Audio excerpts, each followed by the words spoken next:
राधा राधा राधा राधा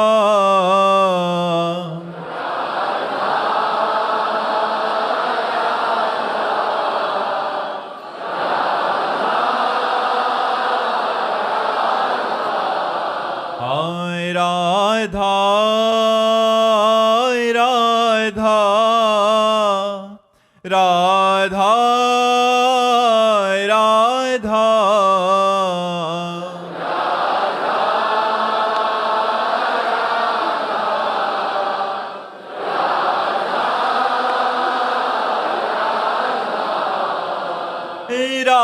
राधा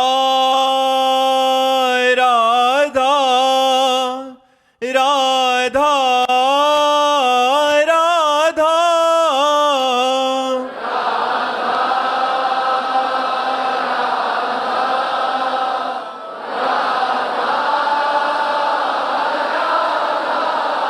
हाय राधा राधा राधा राधा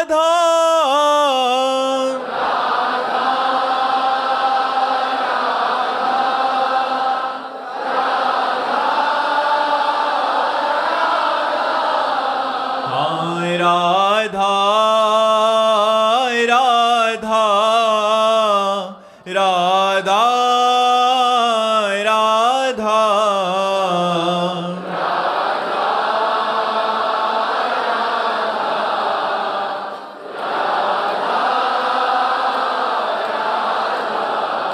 हाय राधा राधा राधा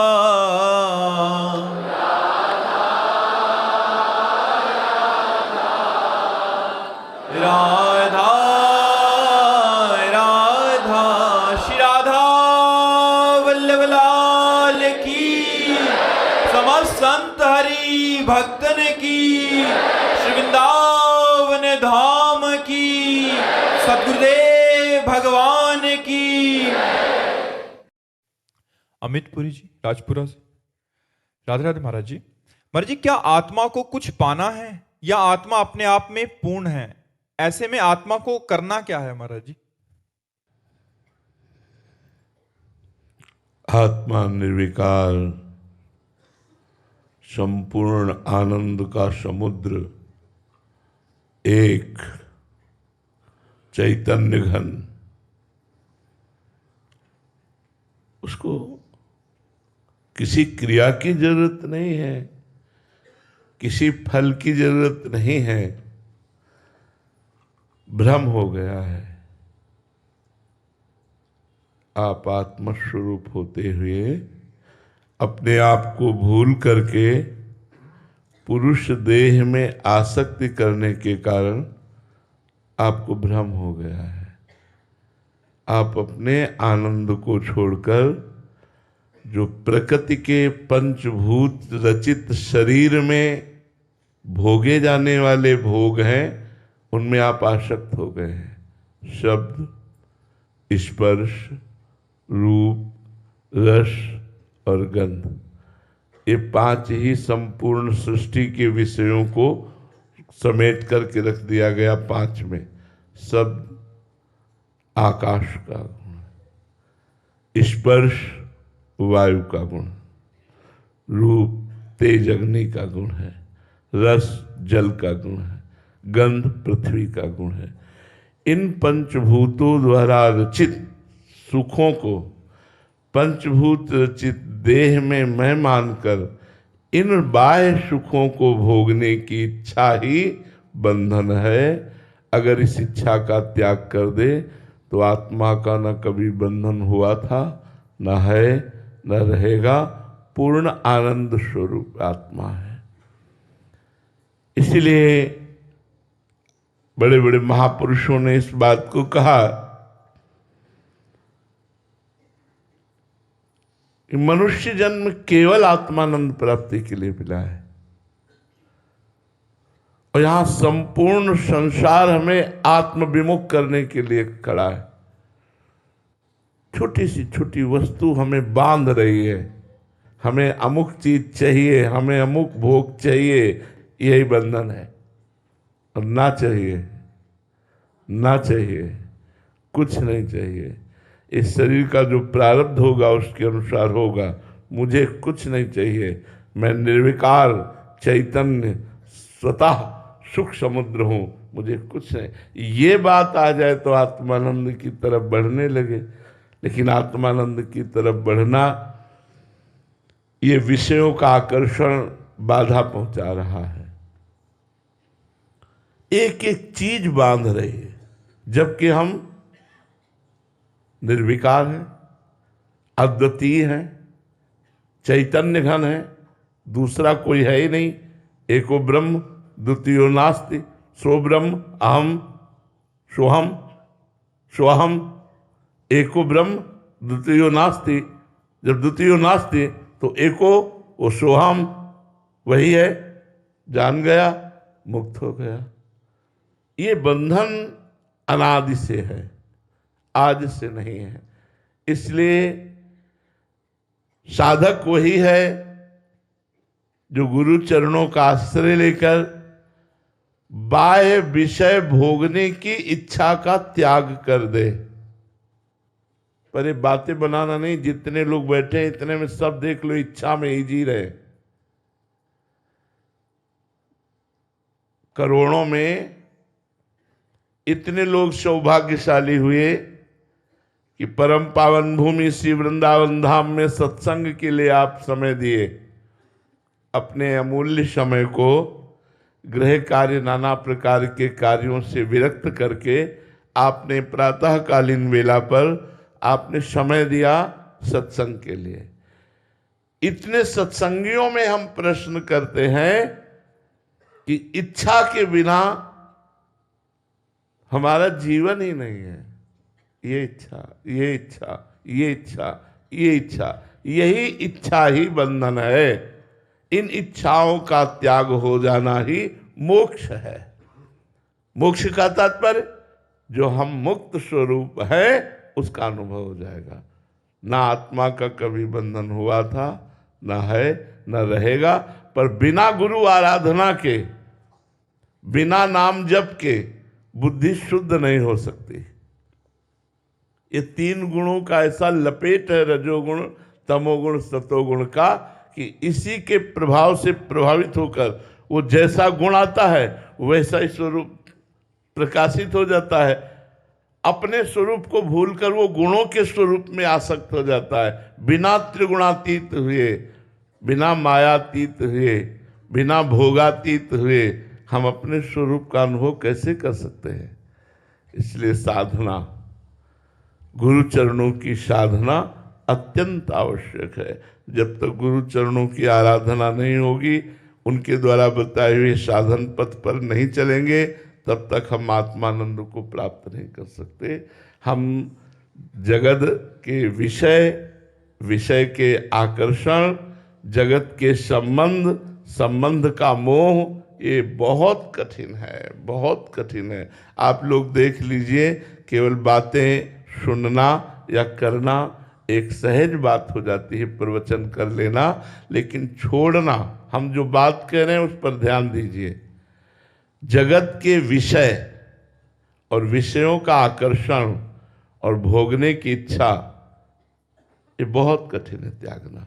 जगत के संबंध और संबंध का मोह और मोह जनित सुख, इसका त्यागना बहुत कठिन है। और जिसने इसको त्याग दिया वही मोक्ष स्वरूप में स्थित, आत्म स्वरूप में स्थित हो गया। जो इसे नहीं त्याग पाया वही पुनरपि जननम पुनरपि मरणम पुनरपि जननी जठरे शयनम, यद्यपि वह अजन्मा है, यद्यपि निर्विकार है, फिर भी विकारों में आसक्त होने के कारण उस अजन्मा का जन्म होता है। उस मुक्त को बंधन स्वीकार करना पड़ता है और नाना प्रकार के कर्मों के फल को भोगना पड़ता है। जो कि निर्विकार है वो फल भोग कैसे? पर यही भ्रम है। इसी भ्रम को मिटाने के लिए गुरु चरणारविंद की आराधना होती है। अज्ञानतिमिरान्धस्य ज्ञानांजन शलाकया चक्षुरुन्मीलितं येन तस्मै श्री गुरुवे नमः। जो अज्ञान रूपी अंधकार का नाश करके ज्ञान रूपी चक्षु खोल देते हैं, उन गुरुदेव की आराधना से प्राप्त ज्ञान के द्वारा हम आसक्तियों का नाश करें। छोटी छोटी वस्तु हमें बांधे हुए है, हर वस्तु में एक आसक्ति है, हर वस्तु में आसक्ति है। वो एक अपना प्रभाव दिखाती है कि जिस समय हम जो वस्तु लेते हैं हमारे चिंतन को घसीट लेती है। जिस समय हम जिस भोग को भोगते हैं उस समय हमारा मन उन भोग में घसीट जाता है, हमारा चिंतन घसीट जाता है। यही बंधन है। बंधन क्या है? निर्विकार का यही बंधन है, विकार युक्त हो जाना, भोगों की चाह हो जाना। और ये बात चूंकि हम इस मार्ग में चल रहे हैं, बचपन से चल रहे हैं, इसलिए इसे अच्छी तरह देखा है कि बड़े बड़े प्रवचन कर लेना सहज है, बड़े बड़े प्रवचन सुन लेना सहज है, लेकिन भोगाकर्षण त्याग करना ये बहुत कठिन है। संबंध आकर्षण त्याग करना बहुत कठिन है। देह से लेकर देह संबंधियों तक, देह के भोगों तक, इन सब को काट के गुरु कृपा से रख दे, वो आत्मस्वरूप को प्राप्त हो जाता है। अपने आप से अपने आप का उद्धार हो जाता है। अपने आप से अपने आप का उद्धार, कोई किसी का उद्धार करता थोड़ी। उद्धार की बातें, उद्धार का रास्ता ये दिखाया जाता है, लेकिन उद्धार तो अपने आप से अपने आप का होगा। अगर आप अपना उद्धार न चाहें तो चाहे जितना बड़ा ज्ञानी महापुरुष मिल जाए, वो उपदेश ही तो करेगा, कृपा ही तो करेगा, लेकिन आप पात्रता ही नहीं स्वीकार कर रहे हैं तो वो सब ज्ञान उपदेश व्यर्थ चला जाएगा। तो आपकी बात समझ में आई ना? आत्मा पूर्ण है, उसे कोई जरूरत नहीं है, न वस्तु की, न व्यक्ति की, न स्थान की, न भोग की। वो स्वयं आनंद स्वरूप है, पर स्वयं के स्वरूप को भूलकर भोगों में आकर्षण। देखो, पहले मन भोगों का सुख हमारे सामने पेश करता है, हम बार बार मना करते हैं, फिर वो हमको जलाता है, फिर हमें विवश करके भोग भोगाता है, फिर जलाता है कि क्यों भोगा। क्या तमाशा है, मतलब क्या तमाशा है। पहले भोग की कामना जलाती है, फिर भोग का पश्चाताप जलाता है, फिर भोग की तृष्णा जलाती है कि और भोगे। क्या गजब की माया है। बार बार समझा रहे हैं दिमाग को, बार बार समझा रहे हैं मन को कि यार होश में, पर फिर वही अनंत जन्म बीते जा रहे हैं। ऐसा करते करते हरि जो मेरो मन हठ न तजे। हे हरि, ये मेरा मन बड़ा हठीला है, हठ नहीं तज रहा। और हमने मन में ममता कर ली,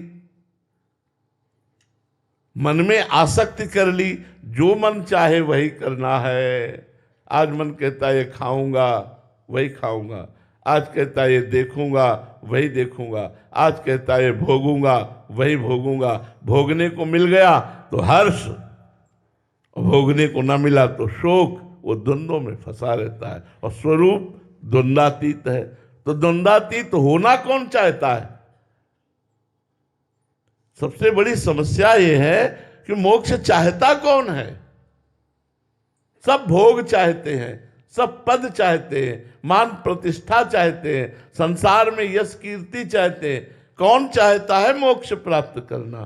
कोई बिरला शास्त्रों साधकों में, करोड़ों में कोई बिरला भगवत मार्ग में चलता है। उन चलने वालों में, शास्त्रों में कोई एक ऐसा होता है जो मोक्ष पथगामी होता है। नहीं तो मोक्ष पथ के साधन करते हुए वो भोग ही चाहता है, भोग की आस के पास में वो बंधा रहता है। ये आप देख लो, अंतःकरण में देख लो, तर्क करने की जरूरत नहीं है।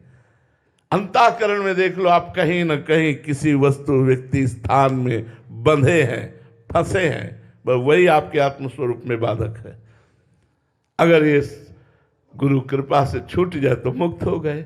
आत्मा न कभी बंधन को प्राप्त हुई थी, न बंधन को प्राप्त है न कभी बंधन को प्राप्त होगी। ये भ्रम तभी मिटेगा जब गुरु चरणों की आराधना करके ज्ञान प्राप्त कर लिया जाए, नाम जप करके सुबुद्धि प्राप्त कर लिया जाए, परोपकार करके हृदय पवित्र कर लिया जाए, तब शुद्ध ज्ञान प्राप्त होता है। समझ में आई बात आपके? जी महाराज जी, आप पिछले 4-5 दिन से कोई वाणी जी लेके आते हैं, हम सब साधकों को कुछ देना चाहते हैं क्या महाराज जी? हाँ, उसमें बताना चाहते हैं कि इन गुणों से बचो। गुणों का जो प्रभाव है वो भगवान की माया के द्वारा जो रचित गुण है, यदि हम इनके प्रभाव जान जाएंगे तो इनसे हमारा बचना हो जाएगा। जो ये रजोगुण है ये सबसे ज्यादा बांधता है। विक्षेप शक्ति रजसा क्रियात्मिका यतः प्रवृत्ति प्रसृता पुराणी रागादयोस्याः प्रभवन्ति नित्यम दुखादयो ये मनुष्यो विकारा। ये कर्म में प्रवृत्त करती है रजोगुण प्रवृत्ति, अधिक से अधिक ये करूं, ये करूं, ये करूं, ये करूं। लोभ का जागरण करके धन का लोभ, सुख का लोभ, भोगों का लोभ जागरण करके अक्रिय को क्रियात्मक करती है। आत्मा अक्रिय है, अकर्ता को कर्ता भाव से युक्त कर देती है। अहंकार विमूढ़ आत्मा कर्ता हमिति मन्यते। विक्षेप शक्ति रजसः क्रियात्मिका, शांत नहीं बैठने देगी, क्रिया में लगाए रहेगी। ये रजोगुण का लक्षण है। यतः प्रवृत्ति ही प्रसृता पुराणी, पुराणी ये सनातन काल से जीव को बांधे हुए है रजोगुण। इससे राग उत्पन्न होता है, राग से दुख उत्पन्न होता है। इसके प्रधान लक्षण हैं। जब ये लक्षण आ जाए तो जान लेना रजोगुण, यही मूल है सृष्टि का, इसी से सृष्टि उत्पन्न होती है। ब्रह्मा जी का जो मूल गुण है वो रजोगुण है। रजोगुण से ही संपूर्ण सृष्टि प्रकट हुई है। सृष्टि का लय तमोगुण से होता है, जो भगवान शंकर स्वीकार किए हुए हैं, और सृष्टि का पालन सतोगुण से होता है, जो भगवान श्री हरि स्वीकार किए हुए हैं। कामः क्रोधो लोभ दंभाद्य सूया अहंकारेर ईर्ष्यात्म सराद्यास्तु घोराहा।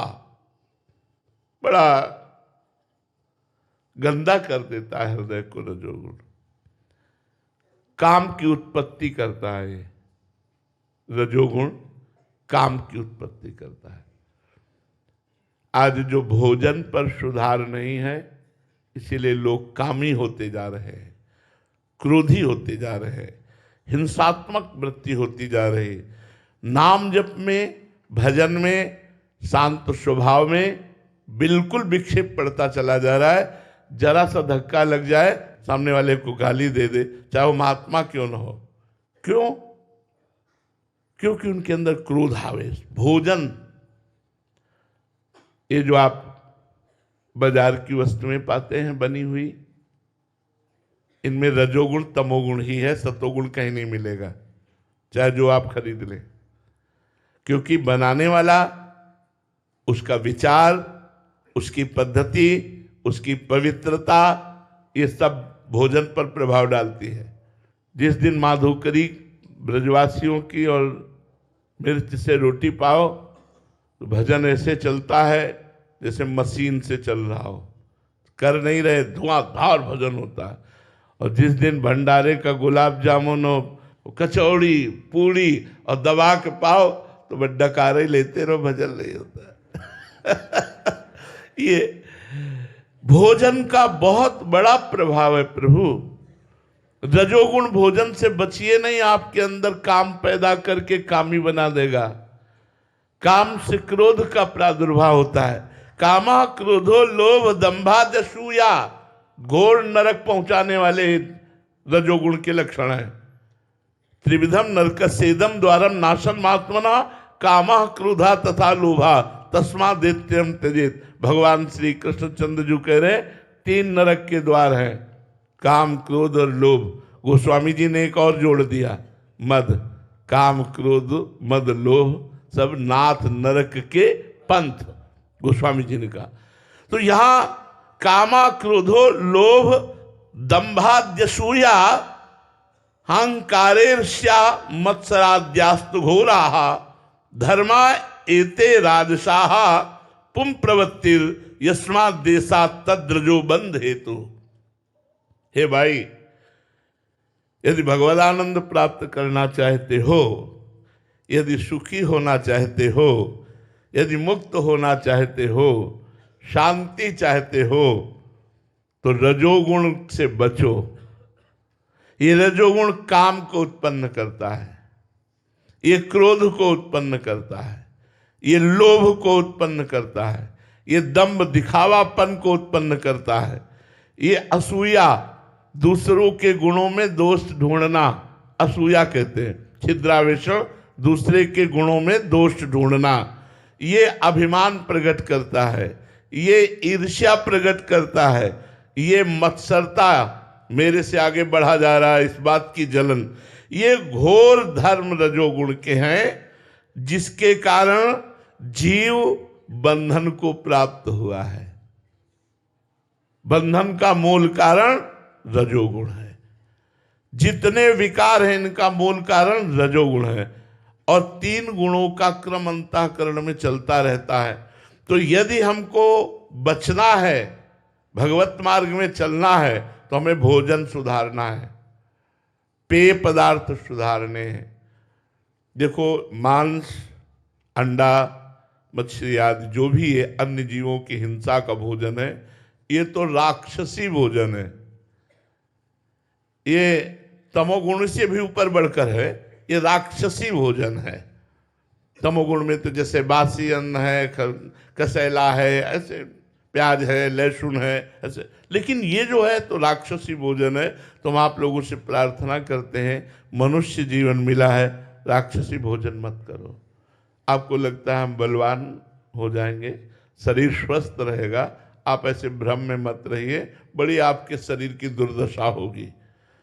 लिख लो, हमारी बात लिख लो, क्योंकि जो कर्म किया जाता है उसका फल होता है। उस जीव का गला काट करके तुम मांस खा रहे हो, भले तुमने नहीं काटा लेकिन खरीदा तो तुम भी तो उसी स्थिति पे आ गए। तुम दूसरों को भून करके खा रहे हो, तुम उस अंडे को खा रहे हो जिसमें जीवात्मा पल रही है, तुम्हारी दुर्गति हो जाएगी। अगर तुम दाल रोटी पाओगे, सब्जी पाओगे, फल पाओगे, सात्विक भाव से रहोगे और संयम नियम से रहोगे, तुम में बल रहेगा। यार, ये दूसरे जीवों का मांस खा करके या अंडा खा करके तुम बलवान बन सकते हो? कैसी बात करते हो? बिल्कुल नहीं। हमारी प्रार्थना है, अपने जन्म को संभालो, राक्षसी भोजन करके दुर्गति को प्राप्त न हो। दूसरी बात, अब आओ रजोगुणी भोजन में। जहाँ तक हो सके, जो सर्विसमैन हैं उन पर तो ज़्यादा हम दबाव नहीं डाल सकते, जैसे जीवन यापन हो, लेकिन जिनको अपने घर में बनाने को मिलता है, तो आज हमारा मन कह रहा होटल की पाओ, तो मारो ना उस मन को यार। वो सब रजोगुणी भोजन तुम्हारे अंदर काम, क्रोध, ईर्ष्या, द्वेष, लोभ, दंभ, पाखंड, अहंकार, इसकी सृष्टि कर देगा। वो इसको बढ़ा देगा, जो नए संस्कार बनाकर तुम्हारी दुर्गति का कारण बनेगा। तो रजोगुण से काम, क्रोध, लोभ, दंभ, असूया, अभिमान, ईर्ष्या, मत्सर, ये दोष प्रकट होते हैं। अब इसका जो त्याग है, जब तक रजोगुण का त्याग नहीं होगा तब तक इन विकारों पर विजय प्राप्त नहीं करोगे। आप खाओ भोजन रजोगुणी और चाहो कि हम निष्कामी बने, नहीं बन पाओगे। चाहो कि हम अक्रोधी क्षमावान बने, आप नहीं बन पाओगे। आप चाहो कि हम दूसरों की निंदा ना करें, आप ऐसा, जबरदस्ती आपकी जबान निंदा कराएगी और आपकी दुर्गति कराएगी। दूसरा त्याज्य गुण है तमोगुण। ये त्याज्य है। ग्राह्य है सतोगुण। तमोगुण का लक्षण ऐसा वृत्तिर नाम तमोगुणस्य शक्तिर्यया वस्तो भासते अन्यथा। शैषा निदानम पुरुषस्य संस्कृतिर विक्षेप शक्ति प्रसरस्य हेतु। इसमें कुछ का कुछ प्रतीत होता है, उसको कुछ का कुछ नजर आएगा, उसको भक्ति, उसको भगवान का मार्ग, उसको सत्वार्ता, उसको सब ढोंग लगेगा। जब तमोगुण होगा ना, उसको सब ढोंग लगेगा।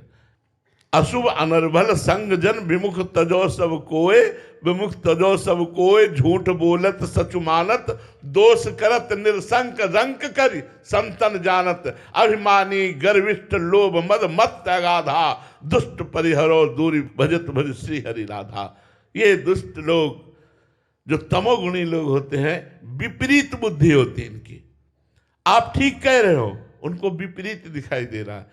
आप ठीक सोच कर रहे हो, उनको विपरीत चिंतन करवाना सबसे पहला तमोगुण का। और जन्म मरण रूपी संसार का आदि कारण ये तमोगुण है। तमोगुण से जो प्रवृत्त होता है, उसके ज्ञान को ये ढककर अज्ञान को प्रकाशित करता है। पहला है अज्ञानम, दूसरा है आलस्य। कल कर लिया जाएगा भजन, चलो कल वृंदावन चले, कल सत्संग कर ले, मतलब कल को टालना। तमोगुण का लक्षण होता है अच्छे कार्यों को टालना, अच्छे कार्यों को टालना, ऐसा कभी नहीं करना चाहिए। और सत्वगुण का क्या लक्षण है? काल करे सो आज कर, आज करे सो अब, अभी अभी अभी मैं करता, अभी से, आज से, अभी नहीं, कल आप कर दे, नहीं नहीं, अभी अभी अभी जाता हूं, अभी ये करता हूं, ये तात्पर्य होता। तत्काल उसमें क्रियान्वित हो जाना सतोगुण, और कल के लिए टाल देना। भजन कार्य को, सत्कार्य को, भगवत कार्य को, तीर्थयाटन को आगे के लिए टाल देना, और गलत कार्यों के लिए तत्पर हो जाना। प्रमाद स्थिति का मतलब होता है जो नहीं करना चाहिए वो करने में तत्पर हो जाना, और जो करना चाहिए उसे आगे के लिए टाल देना। तो आलस्य, अज्ञान, जड़ता, ये जो हम चर्चा कर रहे हैं बिल्कुल समझ में नहीं आएगी तमोगुणी पुरुष की। और बहुत नींद लेना। ऐसे ऐसे लोग हैं जो 10-10 बजे तक सोते हैं, 11-11 बजे तक सोते हैं, और अपने को धनी मानी मानते हैं, अपने को मानते हैं मैं बहुत ऐश्वर्यवान हूं, बहुत सुखी हूं, 10 बजे तक सोता हूं। तो तुम्हारे पुण्य चल रहे हैं, जिस दिन पुण्य नष्ट हो जाएंगे ना, उस दिन भागे घूमोगे, तुम्हारे धनी मानी का सब होश खराब हो जाएगा। ये कर्म बड़ा प्रचंड है, वो दंड देने के लिए तैयार है।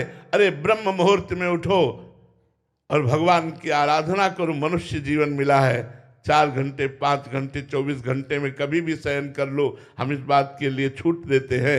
लेकिन ब्रह्म मुहूर्त में, संध्या काल में शयन मत करो। संध्या काल में भगवान की आराधना में लो। अगर कहीं सर्विस में हो तो भी 5 मिनट के लिए, जब भगवान सूर्यास्ताचल को जा रहे, तो भगवान का स्मरण करते हुए अपनी सर्विस में तैनात रहो। वो संध्या काल, उस समय का किया हुआ स्मरण आपकी आयु को बढ़ाएगा, आपकी लक्ष्मी को बढ़ाएगा, आपको शांति प्रदान करेगा। आज प्रातःकालीन ब्रह्म मुहूर्त में ही लोग सोते हैं, पूरी रात विलासिता में व्यतीत करते, संसारिकता में, और 2 बजे से सो गए और 8, 10, 11, 12 बजे तक। क्या व्यर्थ जिंदगी, क्या व्यर्थ। और इसी पर लोग अपने को वीआईपी समझ रहे हैं। एक चीटा राजस्व यज्ञ में एक दाने को 3 टांग थी, एक टांग टूटी थी, बड़ी मुसीबत से ले जा रहा था। अर्जुन जी की दृष्टि पड़ी, अर्जुन जी ने कहा प्रभु इस चीटे पर भी कभी कृपा करो, ये देखो कितने कष्ट से दाना है। बोले 14 बार इंद्र बन चुका है, 14 बार इंद्र बना हुआ चीटा बना एक दाना घसीट रहा है। महाराज नहुस इंद्र पद से डायरेक्ट अजगर की योनि को प्राप्त हुए। तुम कर लो मनमानी, धनी बन के मुर्गा भैंसा जो खा रहे हो, नरक जाओगे और जलोगे, दुर्गति होगी। ये तमोगुण, ये तमोगुण विपरीत बुद्धि को लाता है और विपरीत बुद्धि से नरकगामी बनाता है। मूढ़ता, आलस्य, प्रमाद, जड़ता, निद्रा, ये तमोगुण के लक्षण है। जिसके अंदर तमोगुण रहेगा वो सत्कार्य नहीं कर सकता। तो रजोगुण, तमोगुण, इन दोनों का त्याग करो। बासी भोजन, गर्मा गर्म भोजन, बहुत तीखा भोजन, ये सब त्याग करो। प्याज लहसुन, ये सब तमोगुण प्रकट करता है। अब जो अपने काम की बात है सतोगुण, इसको स्वीकार करो। कांटे से कांटा निकाल दिया जाता है जैसे, तो सतोगुण से रजोगुण तमोगुण का त्याग करके भगवत आराधना करके सतोगुण का भी त्याग करके गुणातीत हुआ जा सकता है। सत्वम विशुद्धम जलवत तथापि ताभ्याम मिलित्वा शरणाय कल्पते यत्रात्म बिंबः प्रतिबिंबतः सन प्रकाश यर्त्यर्क इवाखिलम जडम। जब सतोगुण होता है तो हृदय जल के समान निर्मल शांत एकदम होता है। सतोगुण में एकदम शांत मन होता है। अगर कहीं रजोगुण से मिल जाए तो कभी शांति कभी भोग इच्छा, कभी शांति कभी भोग इच्छा। लेकिन अगर रजोगुण और तमोगुण रहित सतोगुण है तो उसमें अमानित्व आएगा, मान रहित हो जाना। मान अच्छा नहीं रहेगा। मान ये दयाभिमान को पुष्ट करता है, इसलिए मान अच्छा नहीं लगेगा। और उसके अंदर ब्रह्मचर्य, सत्य, झूठ ना बोलना, दूसरों का उपकार करना, ये सत्वगुण के लक्षण उसके अंदर आने लगते हैं। नियमों से चलना और प्रबल श्रद्धा, संतों में, भगवान में, भक्तों में श्रद्धा, भगवान में विशुद्ध भक्ति, मैं संसार से मुक्त हो जाऊं ऐसी मुमुक्षुता, संपूर्ण दैवी संपदा जो दुर्लभ वस्तु है, संपूर्ण दैवी संपदा, असत का त्याग, ये सतोगुण से। और त्रिगुणातीत, जब सतोगुण का भी लय हो जाता है, जिसे शुद्ध भगवत स्वरूप कहते हैं, अखंड प्रसन्नता, विशुद्ध सत्वस्य गुणा प्रसादा स्वात्मानुभूति परमा प्रशांति। आहा, ये बड़ी दुर्लभ बात है। सतोगुण ही दुर्लभ है, रजोगुण तमोगुण में विचरण करते रहते। यदि सतोगुण आ जाए और सतोगुण की साधना बन जाए तो गुणातीत हो जाए, क्योंकि उसके ऊपर जब गुणातीत हो जाता है, विशुद्ध भाव विराजमान रहता है, तो उस समय के लक्षण क्या होते? बोले विशुद्ध सत्वस्य गुणा प्रसादा, अखंड प्रसन्नता। यही तो हम चाहते हैं कि हर समय खुश रहे। देखो, विशुद्ध में जब त्रिगुणातीत होता है उसमें प्रसन्नता, आत्मस्वरूप का बोध, आत्मस्वरूप का बोध, परम शांति, पूर्ण तृप्ति, अत्यंतिक आनंद, परमात्मा में स्थिति, यह है त्रिगुणातीत पुरुष के लक्षण। तो हमें चाहिए कि ये जो बोतलों में पेय पदार्थ है, ये जो बाजारों का भोज्य पदार्थ है, अगर आप बचने की कोशिश करें तो आपका सतोगुण सुरक्षित रहेगा।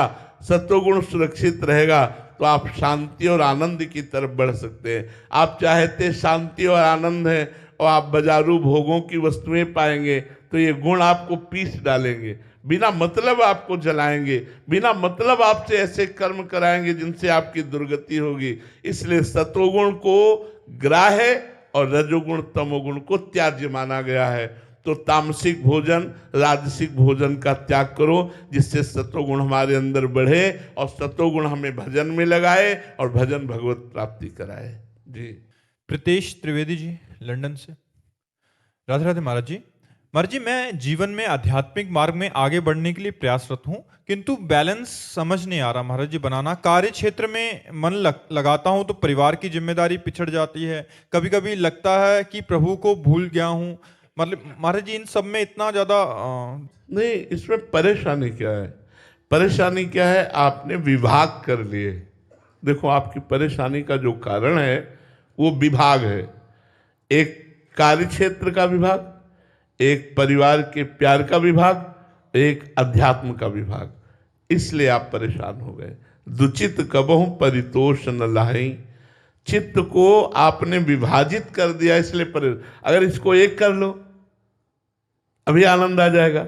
आप भगवान के लिए कर्म करते हैं, आप भगवान के लिए परिवार का पोषण करते हैं और भगवान का भजन करते हैं, बिल्कुल शांति प्राप्त हो जाएगी। आप मनोयोग से कर्म कीजिए और उसको कृष्णार्पणम मस्तु कर दीजिए। 8 घंटे ड्यूटी किया, बीच बीच में राधा राधा स्मरण किया और 8 घंटे भगवान को समर्पित कर दिए। ये अध्यात्म में आपको बढ़ाएगा। परिवार के लिए अच्छी अच्छी वस्तुएं खरीद कर ले गए, बेटे को, पत्नी को, सबको खुश कर रहे हैं, सब में भगवान है। सबको प्यार दुलार कर रहे हैं, सब में भगवान है। और वो भगवान के लिए आप कर रहे हैं, वो आपका भक्ति योग बढ़ता चला गया। और एकांत समय में खूब ध्यान कीजिए, नाम जप कीजिए, भगवत कीर्तन कीजिए। तो एक विभाग कर लीजिए, संपूर्ण सृष्टि भगवान की है। जो कर्म है वो भगवान के लिए है, जो परिवार है वो भगवान के लिए। नाथ सकल संपदा तुम्हारी, मैं सेवक समेत सुतनारी। तो फिर परेशानी क्या है? कोई परेशानी नहीं। अब बताइए क्या परेशानी? गुरुजी, जैसा आपने बताया हुआ है, वो 8 घंटे कार्य करने के बाद वो समर्पित करता हूँ भगवान को। वो उस समय लगता है जैसे भगवान को तो भूल ही गया, कार्य ही समर्पण कर रहा हूँ, लेकिन भगवान की तो याद नहीं की। अच्छा, हम आपको बंबई भेजते हैं और अपने लिए कहते हैं कि अमुक चीज लाओ, बंबई में मिलती है, तो आपके दिमाग में वो चीज रहेगी और बंबई की यात्रा रहेगी? नहीं रहेगी। बंबई की यात्रा और वो चीज जो हमने मंगाई है, लेकिन मूल में इसके ऊपर क्या है? महाराज ने मंगाई है। वो ध्यान विस्मृत नहीं होगा और वो ध्यान भी नहीं करोगे, लेकिन ध्यान में आपके रहेगा बंबई का मार्ग और वो वस्तु, लेकिन उसके ऊपर मूल में क्या है? महाराज ने मंगाई। आप खुशी खुशी जाओगे, बंबई से वो वस्तु लाओगे और जब ला के दोगे कुछ याद नहीं रहेगा। और आपसे पूछा जाए कि आपने भजन साधन वृंदावन धाम छोड़कर आप बंबई गए और वस्तु लाए, आपको कैसा लगा? आप कहोगे छाती हमारी ठंडी हो गई, क्योंकि आज हमने गुरु आज्ञा का पालन किया।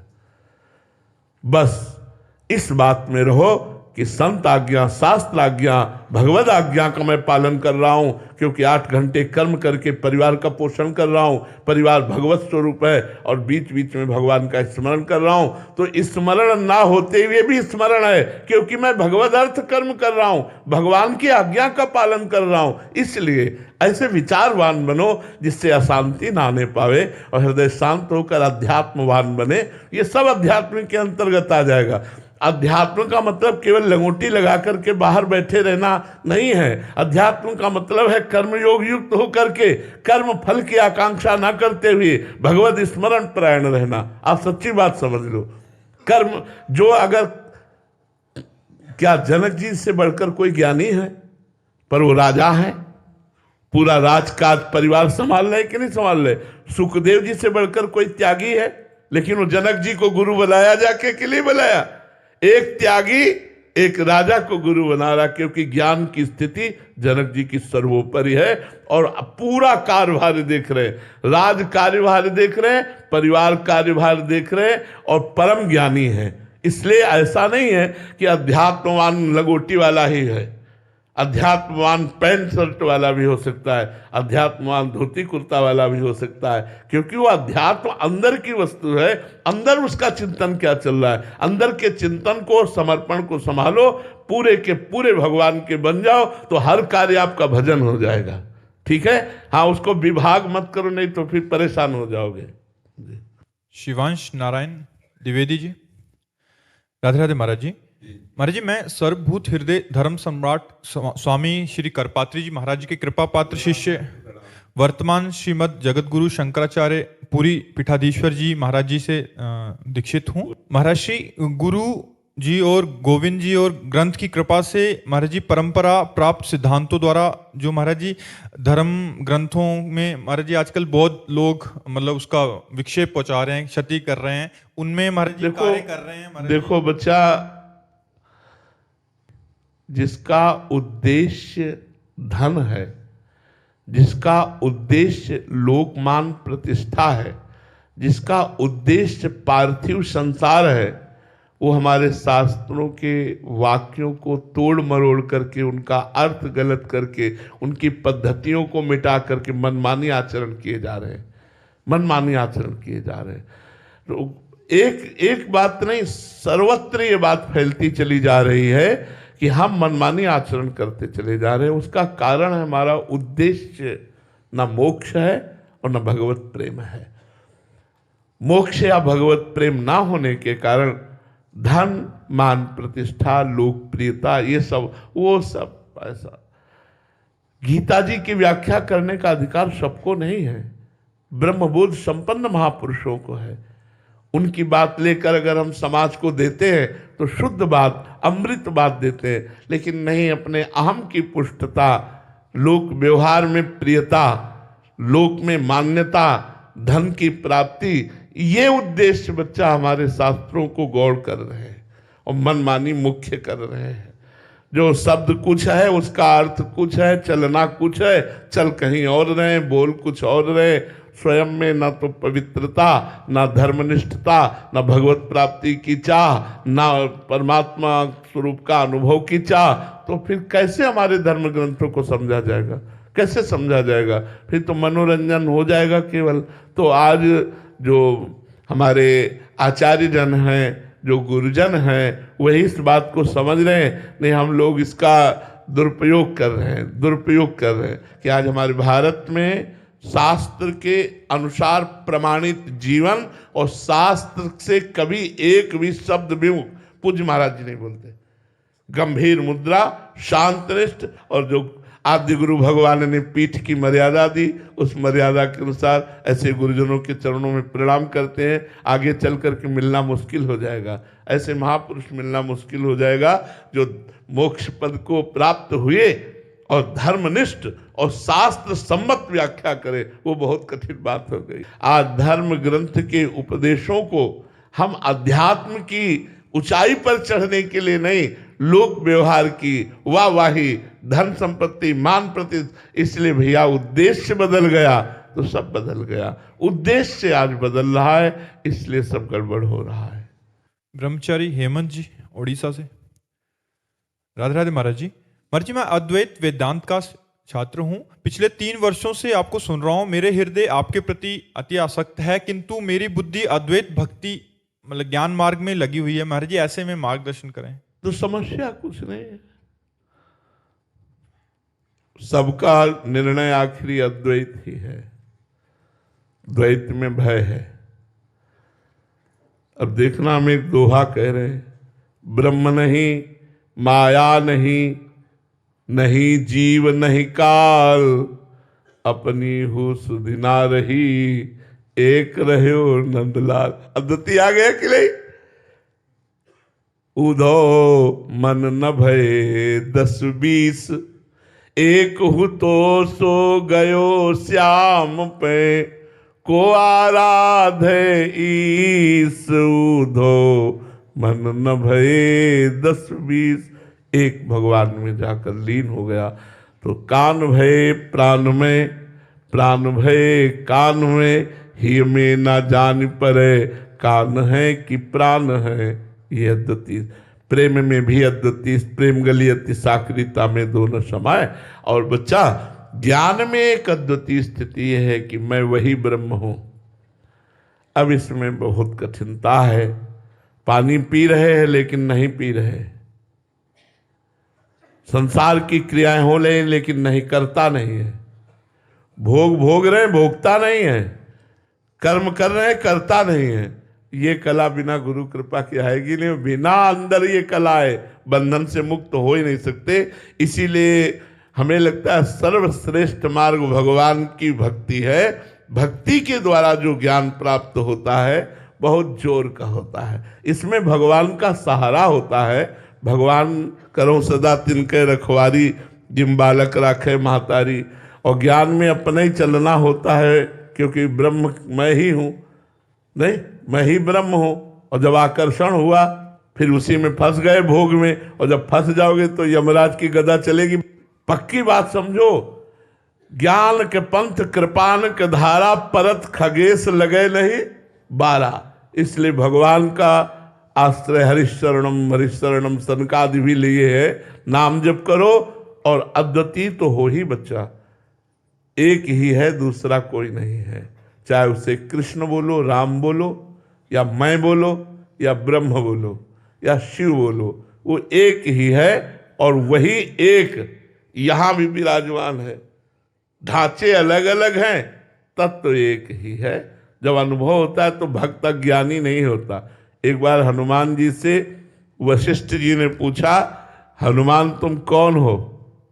समझ गए कि इतने बड़े ज्ञानी गुरु कैसे क्यों प्रश्न कर रहे, तो उनका भगवान देह भाव से मैं दास हूं और सरकार स्वामी है, और जीव भाव से सरकार अंशी है और हम अंश है, और स्वरूप भाव से जो सिंहासन में बैठे हो या बैठे क्या भक्त को ज्ञान नहीं होता क्या? पूरा ज्ञान होता है। भक्त भी अद्वितीय होता है, वो अद्वैत में होता है। भक्त का मैं प्रभु में लीन हो जाता है और ज्ञानी में प्रभु मैं में लीन हो जाते हैं। समझ पा रहे हो? ज्ञानी में जो मैं तत्व है उसी में सब लीन हो जाता है, वो मैं में स्थित हो जाता है अद्वितीय। और भक्त का संपूर्ण संसार सहित मैं प्रभु में लीन हो जाता है, वो भी अद्वितीय हो गया, वो भी अद्वैत में स्थित हो गया। सिया राम में सब जग जानी एक सिया राम। तो यहाँ कौन है? यहाँ भी सिया राम। तो जो मैं है वो सिया राम में चला गया, बच्चे सिया राम। वो आखिरी स्थिति बच्चा सबकी एक ही होती है, वो बीच की साधनाएं में थोड़ा अंतर है। तो आप आराम से चलो, कोई परेशानी नहीं, पर नाम जप करते रहना। नाम जप छोड़ दिया तो डोरी छोड़ दिया तो बहुत पतला मार्ग फिसल जाओगे, गिर जाओगे। और नाम जप चल रहा है तो बिल्कुल पार हो जाओगे, जो ज्ञान चाहोगे वो ज्ञान प्राप्त हो जाएगा। और जितने ज्ञानी हुई है सब भगवान का नाम जप करके ही हुई है जी। आज के एकांतिक वार्तालाप को ही विश्राम। श्री राधा वल्लभ लाल की।